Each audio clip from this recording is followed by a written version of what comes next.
another unboxing, but this time it wasn't a pleasure when I unboxed what I ordered. But at the end there's a bit of good news too.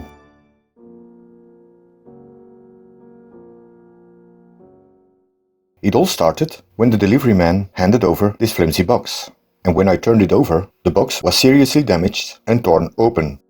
This is what it looked like, and I immediately took a picture to be sent to the seller. So that was the first disappointment. This is what I ordered: 9 orchids and a packet of Cintiq strings of 1 meter. Everything was crammed in the box that was filled with foam peanuts. No protection for the plants, everything just thrown in there. This Epidendrum, a miniature species, came in not looking that good. And believe me, their normal prices are not cheap. And I must say, the order arrived 2 weeks ago, but I didn't know if I should post it or not. But after email contact with the seller, I think you should be very cautious with them if you're buying orchids from them, and I'll explain later. While looking around at their website to see what orchids they offer and what I would be interested in, I found 4 different species. 3 of them were in a clearance sale with a nice discount, so I thought that's a bonus. The following plants were from the clearance sale, and this Sarcochilus ceciliae I've been searching for over 2 years now. It's a miniature grower, but just look what they sent me.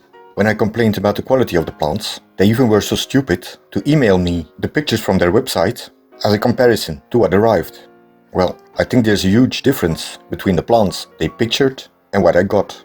You can believe me when I say that the smallest plant is not bigger than 1 centimeter. Totally hideous. Of the clearance sale plants I ordered, these Encyclia bractescens look the best, although they will take time to revive. And in my final email I sent to the root seller that if I have such plants, I either throw them away or give them away. I would be ashamed to sell them. Upon which he answered, "You get what you pay for, and that's it." So for me, a fellow Belgian, never again.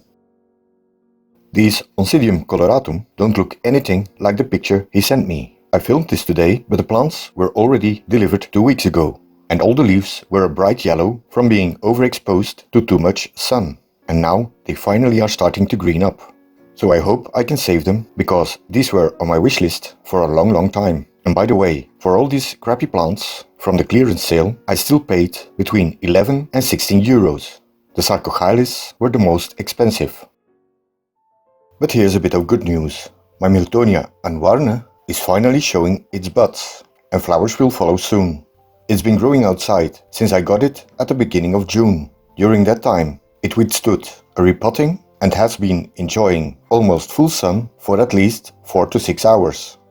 That's the difference when you buy orchids at a respectable orchid nursery like AKA Orchids.